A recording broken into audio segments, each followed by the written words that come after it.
Καλησπέρα. Πολύ καλησπέρα σε όλους φίλες και φίλοι. Καλώς ορίσατε. Καλή εβδομάδα. Είναι Δευτέρα. Είναι 19 Μαρτίου του 2012. Τύπος και υπογραμμός εδώ στην Εγνατία τηλεόραση. Μία ημέρα μετά την πανηγυρική εκλογή του Βαγγέλη του Βενιζέλου ως Προέδρου του Πασόκ. Πανηγυρική βεβαίως, γιατί 240.000 άνθρωποι υπερψήφισαν τον Βαγγέλη του Βενιζέλο και κατά άλλους για 2,5 εκατομμύρια, κατά άλλους 2,5 δισεκατομμύρια. Δεν ξέρω τώρα πόσους κατάφερε να συγκεντρώσει στο Πανελλήνιο Σοσιαλιστικό Κίνημα για τη γιορτή αυτή της Δημοκρατίας που στήθηκε σε 700-800 περίπου εκλογικά σημεία ανά τη χώρα. Τόσα στήθηκαν. Δημοκρατική διαδικασία, γιορτή της Δημοκρατίας χαρακτηρίστηκε από τον ίδιο τον Βαγγέλη του Βενιζέλο. Η επιλογή της μίας και μοναδικής υποψηφιότητάς του για τη θέση του Προέδρου του Πασόκ. Αυτό έγινε.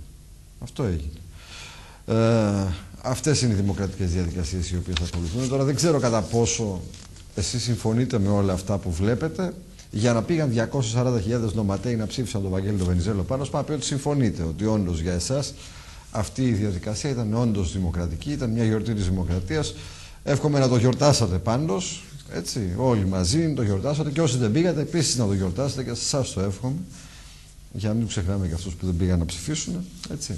Διότι έχουμε και δουλειές τώρα Κυριακάτικα να τρέχουμε να ψηφίσουμε. Δεν σημαίνει ότι δεν θέλουμε και να γιορτάσουμε όμως, έτσι δεν είναι. Στρατηγέ μου, καλώς ορίσατε. Ευχαριστούμε πάρα πολύ που είσαστε μαζί μας. Ο κύριος Γιάννης Ζούκας, αντιστράτηγος εν αποστρατεία, στέλεχος της Δημοκρατικής Συμμαχίας και υποψήφιος στην πρώτη εκλογική περιφέρεια Θεσσαλονίκης. Ευχαριστούμε πολύ που είστε μαζί μας. Καλώς ορίσατε. Καλώς σας βρήκα, κύριε Λαζάρου, και ευχαριστώ πολύ για την πρόσκληση. Λοιπόν, είμαστε εδώ μαζί. Δεν ξέρω πώς σας φάνηκε αυτή η διαδικασία πάντως της εκλογής του Βαγγέλη του Βενιζέλου. Γεγονός είναι ότι τα προηγούμενα χρόνια παρουσιάζονταν από μέρος του τύπου τόσο ο Βαγγέλης ο Βενιζέλος όσο και η πρόεδρος του δικού σας του πολιτικού φορέα ως πολιτικά ξαδελφάκια. Δεν ξέρω κατά πόσο ισχύει αυτό ότι εσείς τι λέτε.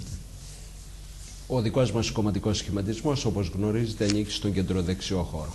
Ο κύριος Βενιζέλος, κατά παράδοση, από τότε τουλάχιστον που ενεπλάκη στην πολιτική, ανήκει στον κεντροαριστερό χώρο. Υπάρχει γυτνίαση, πλην όμως δεν υπάρχει συγγένεια. Εάν θα ήθελα να διεισδύσω βαθύτερα, διαπιστώνω ότι υπάρχει διαφορετική θεώρηση των πραγμάτων, των πολιτικών πραγμάτων από τον κύριο Βενιζέλο, από τη θεώρηση πραγμάτων που έχει η Δημοκρατική Συμμαχία και όλοι εμείς που ακολουθούμε αυτόν τον σχηματισμό, ο οποίος, όπως είναι γνωστό, είναι καινούριος κομματικός σχηματισμός, ιδρύθηκε περίπου πριν από 15 μήνες, περίπου το 95% του στελεχειακού δυναμικού είτε είναι υποψήφιοι για τις προσεχείς εκλογές, είτε επαντρώνουν τον κομματικό σχηματισμό. Είμαστε άνθρωποι οι οποίοι δεν είχαμε προγενέστερη εμπλοκή στην πολιτική. Και εκ του λόγου αυτού διαφαίνεται ξεκάθαρα ότι η διαφορά ανάμεσα στους δύο χώρους, δηλαδή στο Πασόκ του κυρίου Βενιζέλου και στη Δημοκρατική Συμμαχία, είναι σημαντική.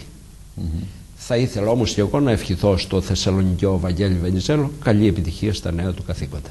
Καλά, να ξεκουραστούν πρώτα από τους εορτασμούς του χθεσινούς. Είπαμε γιορτή της Δημοκρατίας, το συζητάμε. Εσείς δεν ξέρω αν γιορτάσατε χθες. Εγώ έπαιζα με το γιο μου πάντως. Έτσι. Γιορτή είναι και αυτό. Δεν το συζητάμε. Λοιπόν, ας ξεκουραστούν πρώτα από τη χθεσινή γιορτή και μετά βεβαίως καλή επιτυχία σε όλους. Σιδεροκέφαλος ο Βαγγέλης ο Βενιζέλος σε κάθε περίπτωση. Δεν ξέρω πώς σας φάνηκε, αν αντιλαμβάνεστε και εσείς με τον ίδιο τρόπο τη δημοκρατία, στρατηγέ. Πράγματι ήταν μια δημοκρατική διαδικασία για την εκλογή ενός αρχηγού. Το μείον στην υπόθεση αυτή για μένα ήταν ότι ήταν ένας και μοναδικός υποψήφιος, δηλαδή το αποτέλεσμα ήταν δεδομένο, κατά συνέπεια δεν προκαλούσε καμία αγωνία σε κανέναν. Το δεύτερο στοιχείο που ήθελα να επισημάνω είναι ότι πράγματι πήγε αριθμός οπαδών του Πασόκ και ψήφισε, ο οποίος ήταν μεγαλύτερος από αυτόν που αμέσως κατά την εκτίμησή μου πολίτης θα πίστευε ότι θα πήγαινε. Εκείνο όμως, κύριε Λαζάρου, που έχει σημασία τη συγκεκριμένη χρονική στιγμή είναι η τραγική κατάσταση στην οποία βρίσκεται η χώρα και το τι πρόκειται να κάνουμε από εδώ και μετά προκειμένου να σταματήσουμε τον υπάρχοντα κατήφορο, ο οποίος δείχνει προς στιγμή να αναχαιτίζεται ο κατήφορος, και πώς θα δώσουμε στην χώρα μας ανωδική πορεία. Λιγότερο έως πολύ λιγότερο ενδιαφέρουν οι εσωτερικές διαδικασίες των κομμάτων, και όταν μάλιστα πάμε να εκλέξουμε έναν αρχηγό χωρίς να έχει αντίπαλο.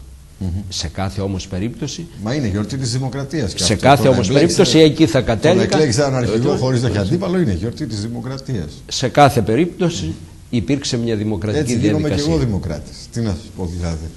Γιορτάζω και εγώ για τη δημοκρατία με αυτόν τον τρόπο. Εν πάση περιπτώσει, αυτό που είπατε όμως, ότι διότι έχω διαπιστώσει ότι κι άλλοι το λένε, ότι αυτός ο ακατήφορος δείχνει να αναχαιτίζεται.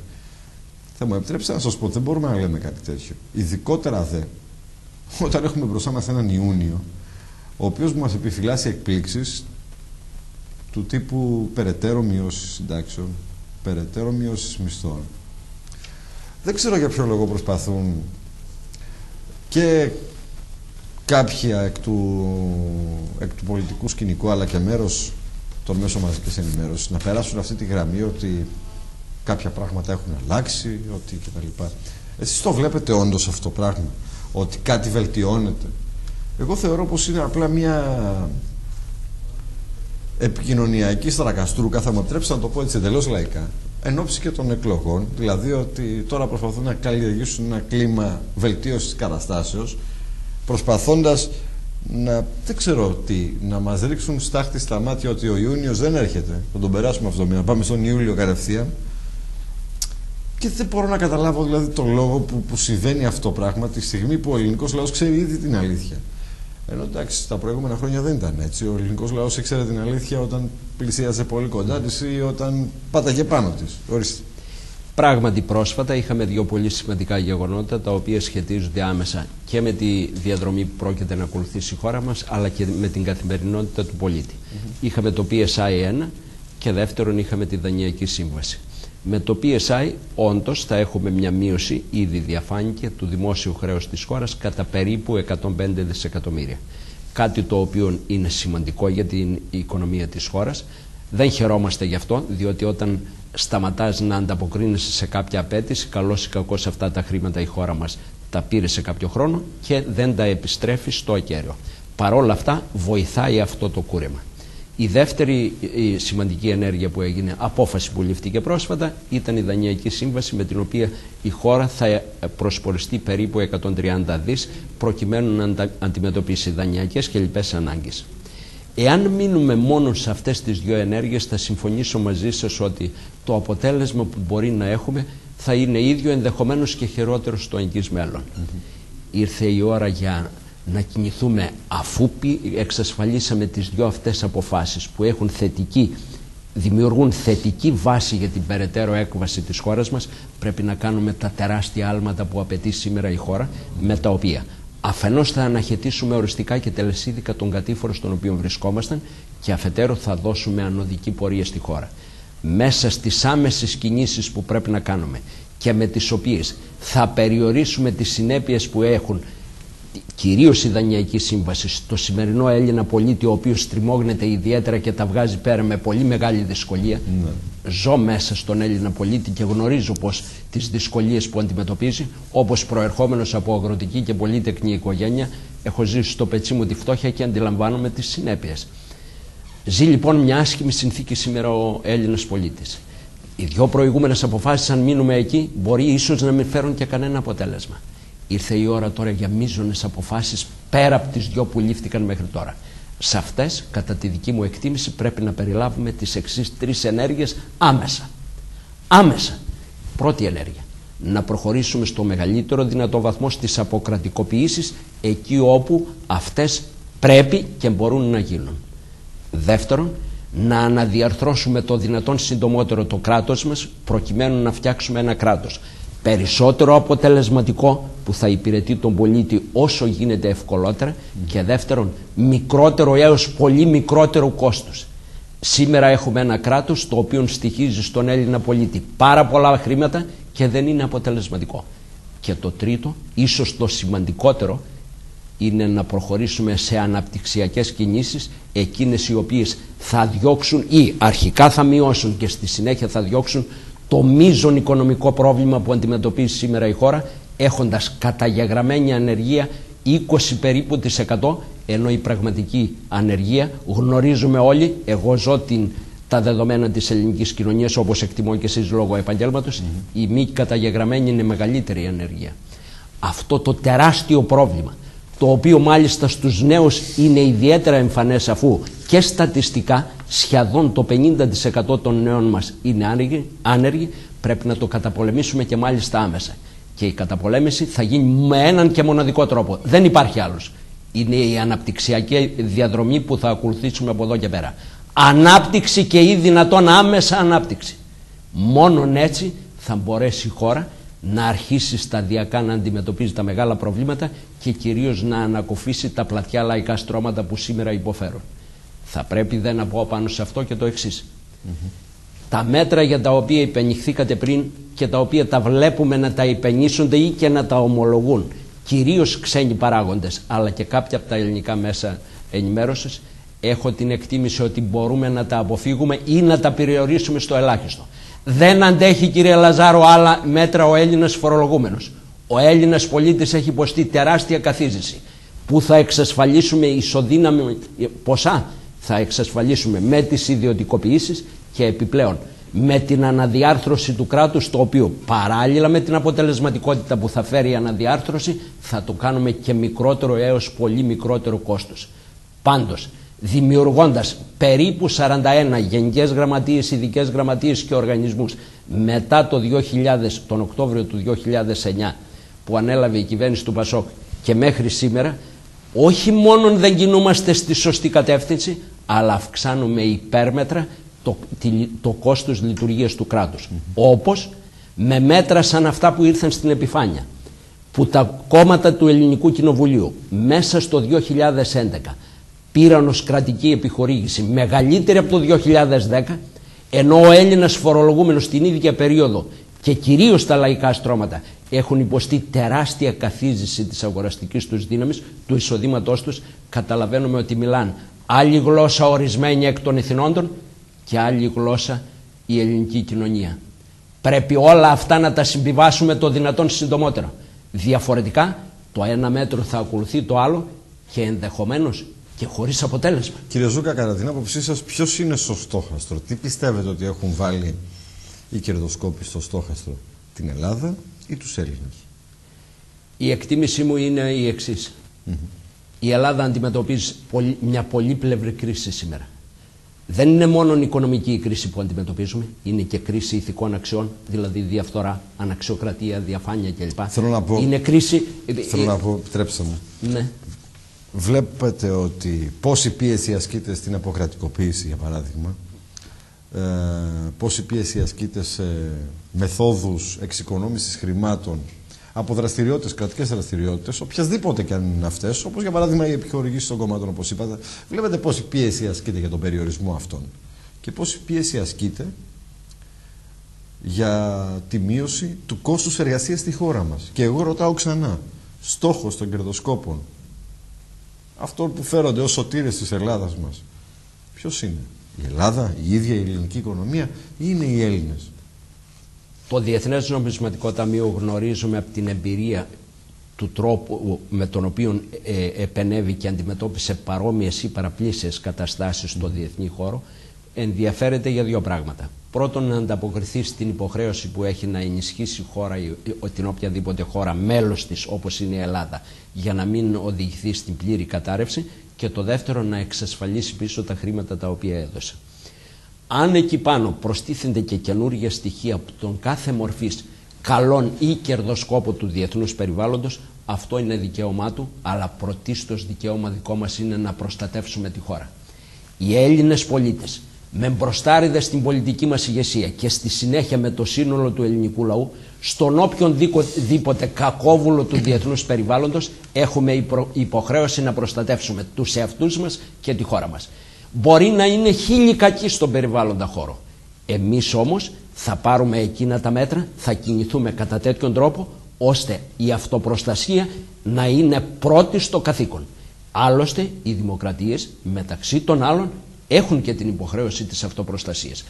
Δεν πιστεύω κι εγώ ότι ο διεθνής περιγερός μας είναι ένας κόσμος αγγελικός. Υπάρχουν άνθρωποι που κερδοσκοπούν, υπάρχουν οργανισμοί ή ιδρύματα ή οτιδήποτε άλλο που δεν θα ήθελαν πρωτίστως να εξυπηρετήσουν τα δικά τους συμφέροντα και αδιαφορούν ή ελάχιστα ενδιαφέρονται για τα συμφέροντα της χώρας. εκεί έγκυται και η δική μας επιτυχία. Δηλαδή, όχι απλώς να αντισταθούμε σε κάτι τέτοια μέτρα, αλλά να βάλουμε και προσπάθειες, αλλά να βάλουμε και τον οποιονδήποτε στη θέση μας. Αυτό βέβαια προϋποθέτει δύο πράγματα, κύριε Λαζάρου. Το πρώτο, ικανή ηγεσία, η οποία να αντιλαμβάνεται με κάθε λεπτομέρεια του τι διαδραματίζεται στο διεθνή περίγυρο. Και το δεύτερο, υπάρχει η ευθύνη του Έλληνα πολίτη, ο οποίος με την υπευθυνότητά του, με την αλληλεγγύη και την κοινωνική συνοχή και με την εκλογή κατάλληλης ηγεσίας, προσέξτε, και με την εκλογή κατάλληλης ηγεσίας να εξασφαλίσει εκείνα τα εχέγγυα, ώστε και σε έναν κόσμο που, όπως υπενηχθήκατε πριν, περιλαμβάνει και καιροσκόπους, περιλαμβάνει και κακούς ανθρώπους, περιλαμβάνει και ανθρώπους οι οποίοι θέλουν το δικό τους συμφέρον αδιαφορώντας για το τι θα συμβεί στη χώρα, να μπορούμε να επιζήσουμε. Όντως δεν είναι αγγελικός ο διεθνής περίγυρός μας. Εναπόκειται όμως σε εμάς, με κινήσεις, αποφάσεις και υπευθυνότητα, να κινηθούμε, να ανταποκριθούμε στις απαιτήσεις των καιρών. Αρκετά από τα προβλήματα στα οποία αναφερθήκατε, ενώ τα προβλήματα της ελληνικής κοινωνίας στα οποία αναφερθήκατε, προήλθαν ως αποτελέσματα των δύο μνημονίων, τα οποία ψηφίστηκαν και τα δύο από την κυρία Μπακογιάννη. Τι έχετε να πείτε γι' αυτό? Εγώ θα έλεγα το εξής. Καταρχήν, τα σημερινά προβλήματα, δηλαδή η πολύπλευρη αυτή κρίση στην οποία αναφέρθηκα νωρίτερα, δεν ήταν αποτέλεσμα πράξεων ενεργειών των δύο τελευταίων ετών.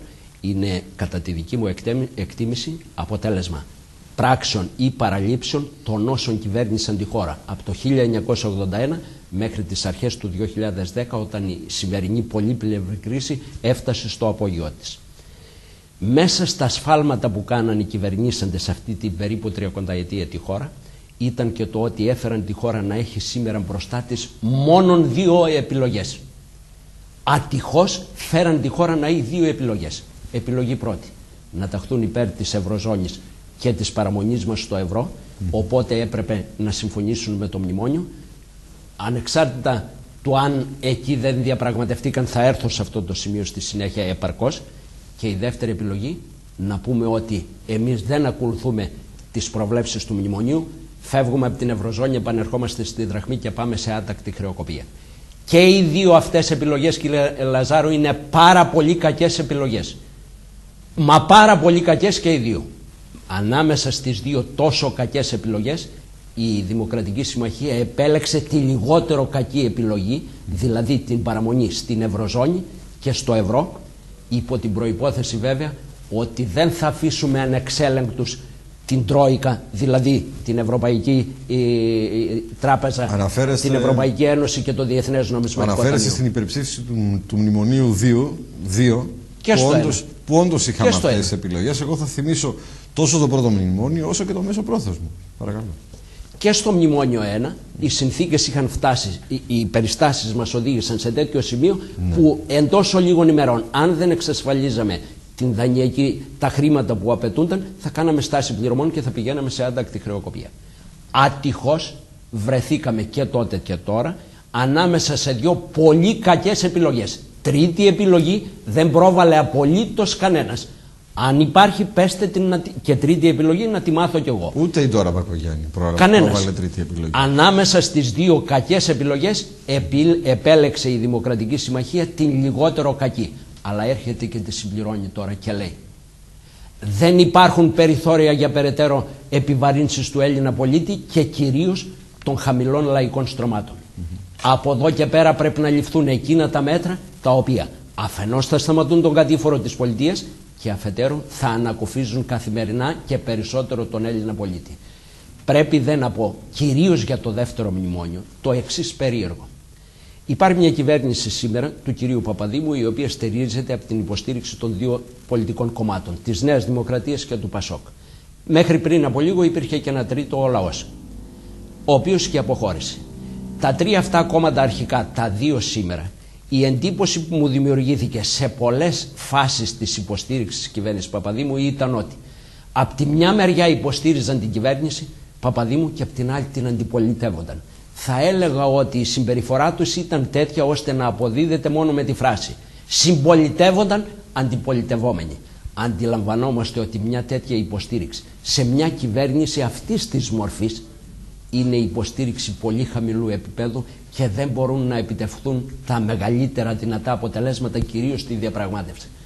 Εμείς θα θέλαμε, όταν καθίσαμε με την Τρόικα ως Ελλάδα, να συζητήσουμε το δεύτερο μνημόνιο, τη Δανειακή Σύμβαση και τα υπόλοιπα μέτρα, η Ελλάδα να χτυπήσει το χέρι στο τραπέζι και να πει αυτό που είπε ο Μάριο Μόντι στην Ιταλία. Εγώ, επειδή ήδη είχα αρκετό ελεύθερο χρόνο και παρακολουθώ τα διεθνή δεδομένα, μάλιστα την Ιταλία τη γνωρίζω πολύ καλά γιατί υπηρέτησα στο ΝΑΤΟ για 3 χρόνια στη Νότια Πτέρυγα στην Ιταλία, πρέπει να σας πω την πολύ σημαντική φράση που εξτόμησε ο Μάριο Μόντι προς τους Ευρωπαίους ηγέτες και κυρίως προς τον Σαρκοζή και τη Μέρκελ.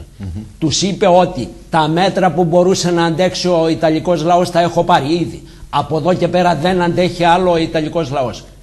Τέτοια γενναία στάση δεν ακούσαμε από την ελληνική πλευρά, τουλάχιστον στη φάση της διαπραγμάτευσης.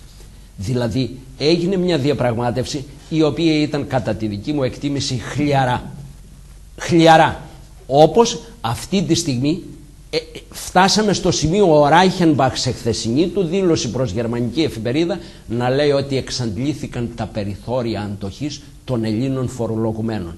Χρειαζόταν να το πει ο Ράιχενμπαχ αυτό? Εμείς που είμαστε εδώ και έχουμε την ευθύνη της χώρας δεν το γνωρίζουμε? Μήπως να το πει δυνατά κάποιος από τους Έλληνες επικεφαλής κομμάτων αυτό το πράγμα? Ακριβώς, και όχι μόνο να το πει. Αρμόδιους υπουργούς.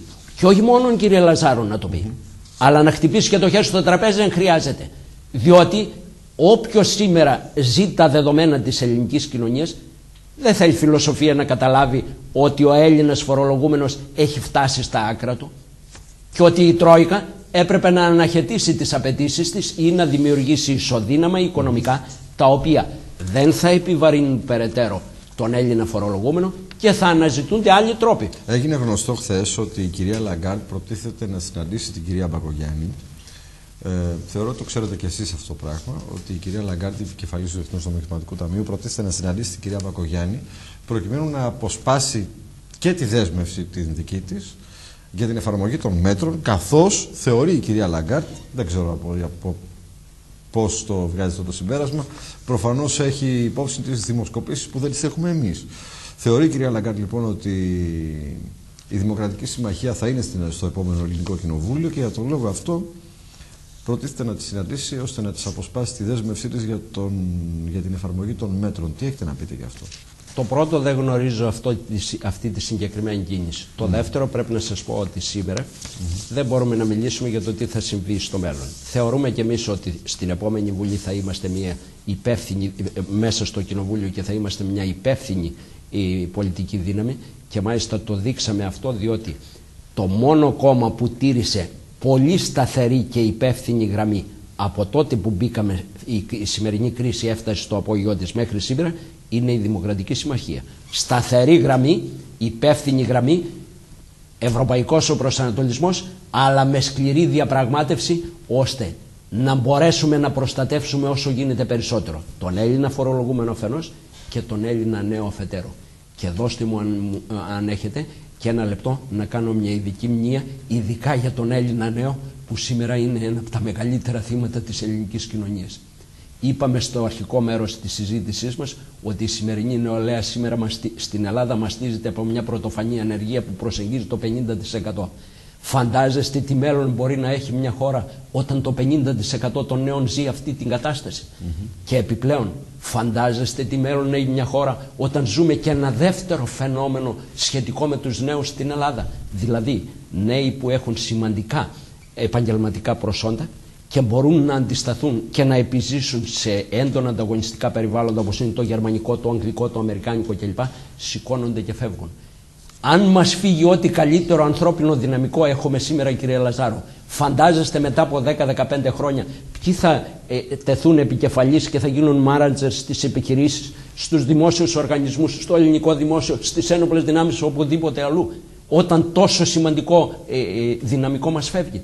Και κάτι άλλο που δεν το άκουσα να το επισημαίνει σχεδόν κανένας.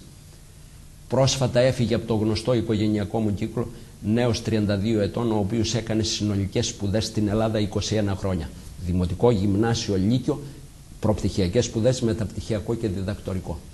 στοίχησε στον Έλληνα φορολογούμενο, δηλαδή σε εσάς, σε μένα, στον οποιονδήποτε άλλον, ένα τεράστιο ποσό η δημιουργία αυτής της υποδομής. 21 χρόνια σπουδές με διδακτορικό. Δεν μπορούσε να βρει εδώ δουλειά. Μάλιστα δεχόταν και δουλειά με λιγότερες αποδοχές από αυτές που ανταποκρινόταν στα προσόντα του και σηκώθηκε και έφυγε και πήγε στη Σκωτία. Έχει κάποιες αποδοχές. Εσείς και εγώ και όλοι οι Έλληνες πολίτες που γι' αυτόν τον νέο ξοδέψαμε σχολεία, δασκάλους, βιβλία, λειτουργικά έξοδα σπουδών σε κτίρια, σε οτιδήποτε άλλο, δεν παίρνουμε τίποτα πίσω σαν ανταπόδοση από αυτόν τον Έλληνα πολίτη. Και ο Άγγλος, ο Κάμερον, σήμερα χωρίς να ξοδέψει ούτε μία δραχμή, παίρνει ένα ανθρώπινο δυναμικό πολύ υψηλού επίπεδου και το εκμεταλλεύεται. Δεν ξέρω αν το ακούσατε πολλές φορές, αν ακούσατε αυτή τη συνέπεια που μας διαφεύγει απαρατήρητη.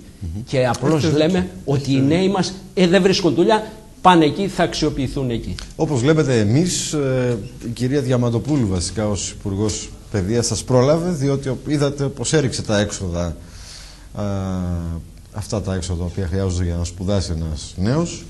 Βιβλία δεν πήρανε φέτος, το προσέξατε φαντάζομαι. Δάσκαλοι καινούργοι δεν διορίστηκαν φέτος, το προσέξατε και αυτό θέλω να πιστεύω. Πέφτει αυτό το κόστος, μην ανησυχείτε, δεν θα πληρώνουν για πολύ καιρό ακόμη οι Έλληνες πολλά λεφτά για να σπουδάζουν τα παιδιά και για να μορφώνονται εδώ.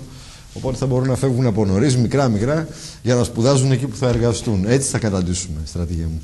Ήρθε η ώρα να πάρουμε μείζονες αποφάσεις, κύριε Λαζάρου. Δεν έχω καμία να σταματήσουμε, να σας πω κάτι. Να προλάβουμε αυτό. Στρατηγέ, γιατί δεν ομολογούμε κάτι, όλοι μαζί να το ομολογήσουμε, ότι σε κάθε προεκλογική περίοδο ακούμε τους πολιτικούς αρχηγούς και δι των δύο μεγάλων κομμάτων να τάζουν, πω έτσι, τάζουν, λαϊκά τα λέω εγώ, να τάζουν ενίσχυση στη χρηματοδότηση παιδείας και υγείας. Λοιπόν, κάθε νέα κυβέρνηση που αναλαμβάνει, κάθε νέα κυβέρνηση, δεν υπάρχει κυβέρνηση που να έχει αναλάβει από τη δεκαετία του 80, που θυμάμαι τον εαυτό μου εγώ μέχρι σήμερα που μιλάμε, που να μην έχει κάνει περικοπές και στα δύο. Και στα δύο. Έχετε δίκιο. Έτσι. Ήταν μια νοοτροπία που καθιερώθηκε και την οποία. Συνεπώς, ειδικά σε αυτούς τους δύο τομείς, εγώ δεν πρόκειται σε αυτή την προεκλογική περίοδο να μπω στη διαδικασία να ρωτήσω κανέναν υποψήφιο. Δεν θέλω να τους ακούσω δεν θέλω να τους ακούσω να μου λένε για μια ακόμη φορά ότι θα ενισχύσουμε την παιδεία, θα ενισχύσουμε την υγεία. Ευχαριστώ πολύ, αλλά δεν θα πάρω. Δεν θέλω να ακούσω τέτοια λόγια. Αν είναι να τα κάνουν, να τα κάνουν εφόσον εκλεγούν. Έχετε απόλυτο δίκιο. Το εισπράττω ήδη στην προετοιμασία που κάνω ως υποψήφιος για τη Δημοκρατική Συμμαχία στην Α Θεσσαλονίκης. Διαπιστώνω ότι ο Έλληνας πολίτης πλέον σκέπτεται και θα ενεργήσει πολύ διαφορετικότερα από ό,τι στο παρελθόν. Θέλω να το δω υλοποιούμενο αυτό και στην πράξη.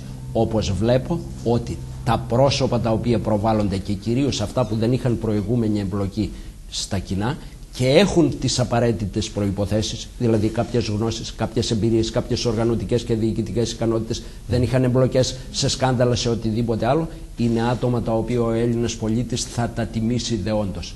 Όπως αυτές οι εκλογές θα είναι εκλογές πολύ διαφορετικότερες ως προς τον τρόπο αντίδρασης του λαϊκού αισθήματος από ό,τι στο παρελθόν.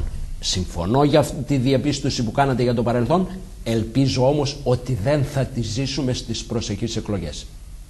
Μάλιστα, είπατε, δηλαδή ελπίζετε να μην δούμε ανθρώπους να υπόσχονται ξανά περαιτέρω χρηματοδότηση σε παιδεία και υγεία. Τώρα το τι θα κάνουμε μετά τις εκλογές είναι άλλο πράγμα. Γιατί, εν πάση περιπτώσει, δεν περιμένουμε και πολλές διαφοροποιήσεις σε σχέση με το παρελθόν. Εγώ σας το λέω, δεν υπάρχει. Δεν το βλέπω καθόλου αυτό το πράγμα. Αυτή η νοοτροπία που υιοθετήθηκε από τις αρχές της δεκαετίας του 80 συνεχίζει και καλώς κρατεί. Οι μόνοι οι οποίοι κατάφεραν τα προηγούμενα χρόνια και είδαν μερικές ιαχθίδες φωτός παραπάνω ήταν οι ίδιοι εκπαιδευτικοί, οι οποίοι μετά από απεργίες έπαιρναν και καμιά αύξηση που και που. Η ίδια η παιδεία αύξηση δεν πήρε ποτέ της όμως. Είναι μια πραγματικότητα. Ακριβώς. Και διαπιστώσαμε ότι όπου υπήρχαν ισχυροί συνδικαλιστικοί πόλοι και κυρίως άνθρωποι προσκολλημένοι σε συγκεκριμένους κομματικούς σχηματισμούς, κυρίως στον κομματικό σχηματισμό που κάθε φορά κυβερνούσε, εξασφάλιζε πράγματα μέχρι και παράλογα. Και έτσι βρεθήκαμε στον δημόσιο χώρο, ακόμα και στο ελληνικό δημόσιο, άνθρωποι που διαθέτουν τα ίδια προσόντα, τον ίδιο χρόνο υπηρεσίες και κάνουν περίπου ίδια δουλειά, να έχουν τεράστιες μισθολογικές διαφορές μεταξύ τους. Δηλαδή ξεκάθαρα αποτελέσματα ενεργειών ενδόσεως των εκάστοτε κυβερνώντων σε αιτήματα τα οποία είχαν συγκεκριμένη συνδικαλιστική χώρη και τα οποία αιτήματα δεν είχαν βάση. Αλλά αδύναμη η πολιτεία να αντιδράσει, φοβούμενη το πολιτικό κόστος, έπαιρνε αποφάσεις οι οποίες τελικά συσσωρευόμενες μας έφεραν εδώ που μας έφεραν. Ώρα να ανακρούσουμε πρίμνα. Και πρίμνα θα ανακρούσουμε πρώτα ως πολίτες και στη συνέχεια ως πολιτεία στο σύνολό της. Στρατηγέ, σήμερα ξεκινάει.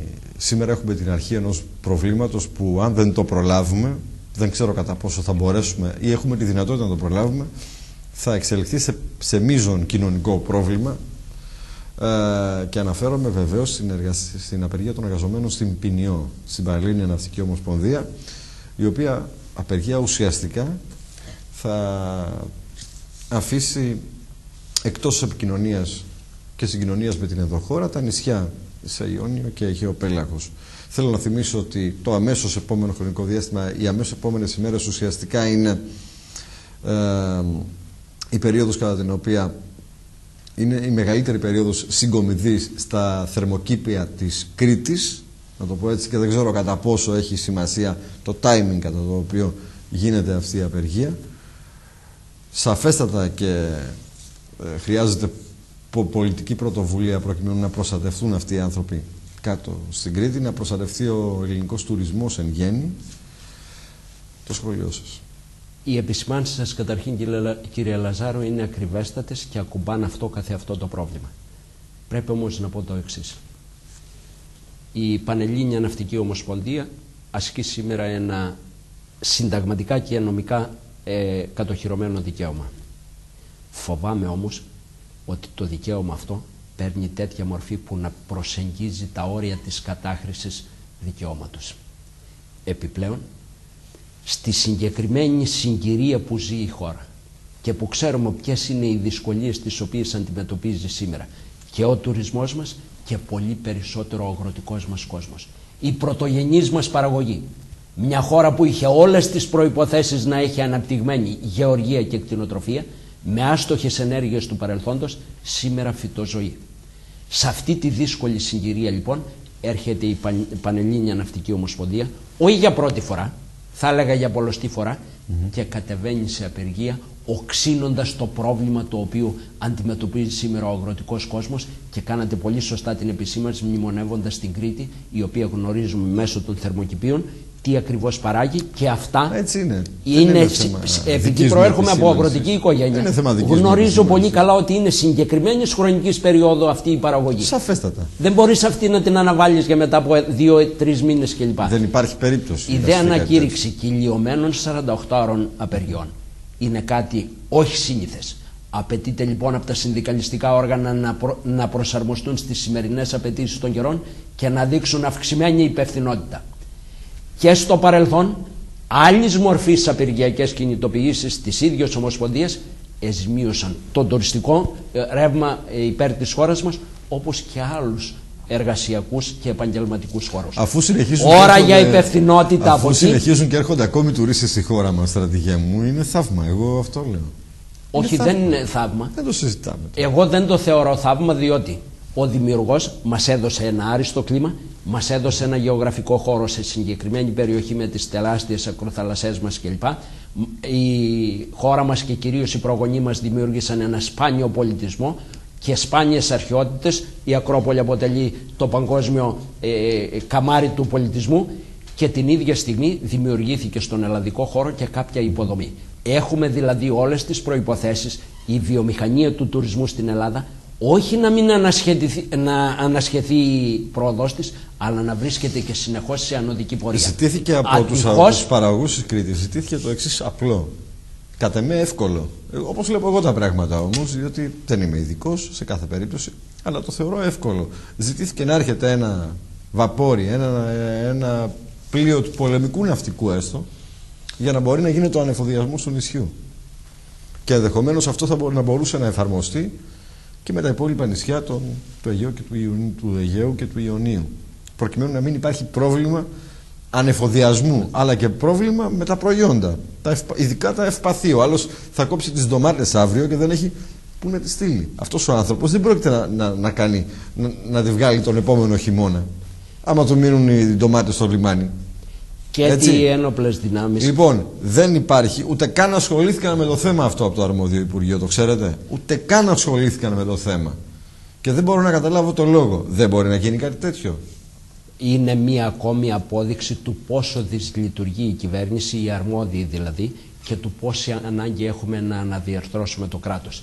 Μου φέρνετε τώρα έμεσα πλην σαφώς μπροστά στο ερώτημα τι έγινε ειδικά για την εμπορική μας ναυτιλία, και θα μνημονεύσω ότι και τι αποτελούμε τη μεγαλύτερη ναυτική δύναμη στον κόσμο από πλευράς εμπορικού ναυτικού. Είχαμε ένα Υπουργείο, το Υπουργείο Εμπορικής Ναυτιλίας, το οποίο φροντίσαμε η πρώτη ναυτιλιακή χώρα στον κόσμο, όχι στην Ευρώπη, στον κόσμο, να το καταργήσουμε και να πάρουμε τις αρμοδιότητες και να τις διασπείρουμε δεξιά και αριστερά. Αυτό δείχνει την ελαφρότητα με την οποία αντιμετωπίζουν οι αρμόδιοι, οι κυβερνώντες κάθε φορά, τόσο πολύ σημαντικά πράγματα.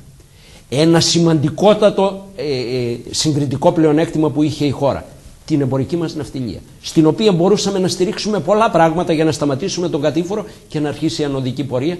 Εμείς έμεσα πλην σαφώς τη βάλουμε εναντίον της. Με κλασικότερο παράδειγμα αυτό που προανέφερα της κατάργησης του Υπουργείου.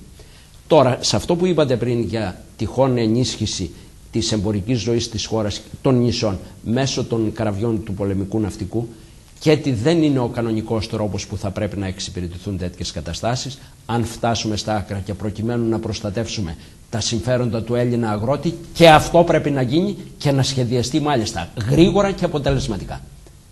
Ο κανονικός όμως τρόπος θα ήταν να αυξήσει την υπευθυνότητα με την οποία αντιμετωπίζει τα αιτήματά της η Πανελλήνια Ναυτική Ομοσπονδία και να συναισθανθεί ότι δεν είναι μόνο συνδικαλιστικός χώρος για διεκδικήσεις, αλλά και για παροχές προς το κοινωνικό σύνολο. Αυτή τη στιγμή η κοινωνική αλληλεγγύη και η κοινωνική υπευθυνότητα αυτής της Ομοσπονδίας, θα με συγχωρήσουν, φαίνεται αύριο τα νεότερα, διότι στην Κρήτη αύριο αναμένεται συγκέντρωση στο λιμάνι, να δούμε τι θα γίνει εκεί. Θεωρώ ότι οι παραγωγοί της Κρήτης θα πιέσουν πάρα πολύ την ποινιό. Είμαι βέβαιος, και καλά θα κάνουν να πιέσουν πολύ την ποινιό, διότι δεν είναι δυνατόν να ζητάνε ένα καράβι ανά 2 μέρες να πηγαίνει να φωνιάζει και να λένε όχι. Δεν υπάρχει αυτό το πράγμα. Εδώ μιλάμε για καθαρή αντιμετώπιση με έχθρα, για εχθρική αντιμετώπιση μιας συγκεκριμένης κοινωνικής ομάδας από μια άλλη. Λοιπόν, ευχαριστούμε πάρα πολύ. Να είστε καλά, πρέπει να κλείσουμε. Σας ευχαριστώ και εγώ, κύριε Λαζάρου, για την πρόσκληση και για τη συζήτηση. Σας ευχαριστώ και για τη συζήτηση, σας ευχαριστώ για την ωραία γνωριμία στρατηγέ. Θα τα πούμε, εύχομαι να τα ξαναπούμε σύντομα. Να είστε καλά. Είμαι πάντα στη διάθεσή σας. Ο κύριος Γιάννης Ζούκας θα είναι υποψήφιος βουλευτής στην Α Θεσσαλονίκης με τη Δημοκρατική Συμμαχία της Δώρα Παγωγέννη. Παρακαλώ, σε διαφημίσεις σε 3 λεπτά είμαστε πάλι μαζί.